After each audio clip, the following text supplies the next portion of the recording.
আজি জগতগুৰু শ্ৰীমন্ত শংকৰদেৱৰ তিৰুভাৱ তিথি প্ৰতিজন অসমীয়াই আজি শ্ৰদ্ধাৰে উদযাপন কৰিছে শংকৰদেৱ তিথি ৰাজ্যৰ প্ৰতিটো নামঘৰ পীঠত পুৱাৰে পৰা বিভিন্ন আধ্যাত্মিক কাৰ্যসূচীৰে উদযাপন হৈছে মহাপুৰুষ জনাৰ তিথি এয়া তিয়কৰ ঐতিহাসিক মহাপুৰুষ শ্ৰীমন্ত শংকৰদেৱৰ প্ৰিয় শিষ্য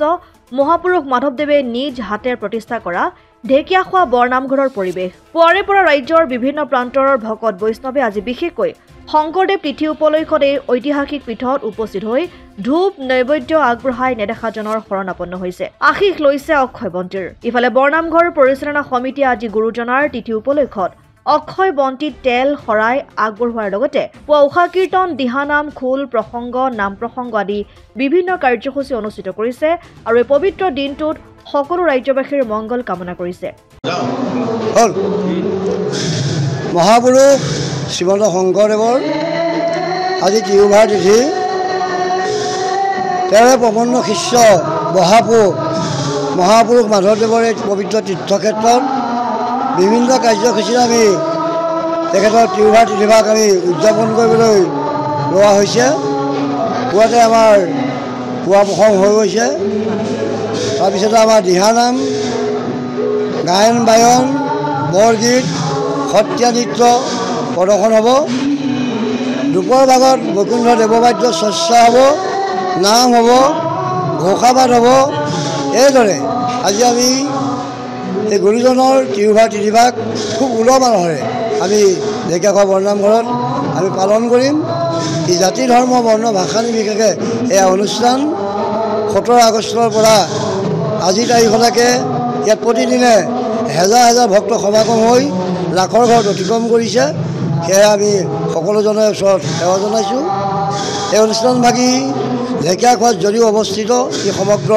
অসমবাসী ভাৰতবাসীৰ আমি অনুষ্ঠান সেয়া আমাৰ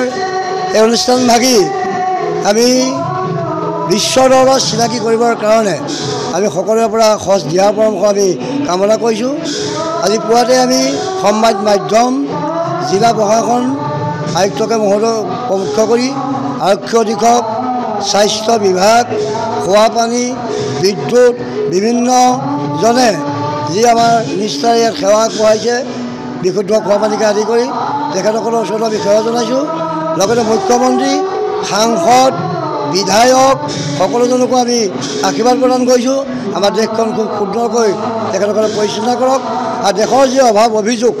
এই পবিত্ৰ এই তীৰ্থক্ষেত্ৰবিলাকৰ যি অভাৱ অভিযোগ এইসকল তেখেতসকলে দূৰ কৰি উঠি অহা প্ৰজন্মক যে এখন সুস্থ সবল আমাৰ দেশ তেখেতসকলে আমাৰ মাজত থৈ যায় আৰু উঠি অহা প্ৰজন্মৰ প্ৰতি এতিয়া আহ্বান তেখেতসকল নামঘৰলৈ আহক গুৰুজনৰ কলা কৃষ্টি সংস্কৃতি ৰক্ষা কৰি আধ্যাত্মিক দিশ ৰক্ষা কৰি নিজৰ ঘৰখন নিজৰ গাঁওখন নিজৰ দেশখন সেৱা কৰিবলৈ এজন সুস্থ সবল নাগৰিক হ'বলৈ আমি আশীৰ্বাদ প্ৰদান কৰিলোঁ ধন্যবাদ অসম আদিত্য তিয়ক NKS হুণ্ডাইলৈ স্বাগতম নৰ্থ ইষ্টৰ প্ৰথম GDSI 2.0 ফিচাৰ্ছ ডিলাৰ হৈছে NKS হুণ্ডাই অত্যাধুনিক সা সুবিধাৰে তৈয়াৰী most আপডেটেড হুণ্ডাই ডিলাৰ এতিয়া ডিব্ৰুগড়ত আমাৰ NKS হুণ্ডাই ডিলাৰত open sales consulted room customer ৰুমৰ লগতে পুৰণি গাড়ীৰ এক্সচেঞ্জ ফেচিলিটিও ৰখা হৈছে ইয়াত সেলছৰ লগতে সাৰ্ভিস সেক্টৰৰ সুন্দৰ সুবিধা আছে প্ৰয়োজনীয় সকলো এডভান্স টুলছ হুইল বেলেন্সিং এলাইনমেন্টৰ অত্যাধুনিক machine post hydraulic lift fully trained men পাৱাৰৰ লগতে nitrogen gas filling facility fully automatic car washer ফেচিলিটিও আছে লগতে NKS হুণ্ডাই ডিলাৰে কাস্টমাৰ সকলৰ সুবিধাৰ্থে মোবাইল সাৰ্ভিস ভেনৰো ব্যৱস্থা ৰাখিছে য'ত হাইড্ৰলিক লিফ্ট ৱাছিং facility wheel balancing tyre pressure check কৰাৰ লগতে বহুখিনি সুবিধাই উপলব্ধ আছে NKS হুণ্ডাইলৈ আহক আৰু সুবিধাসমূহ গ্ৰহণ কৰক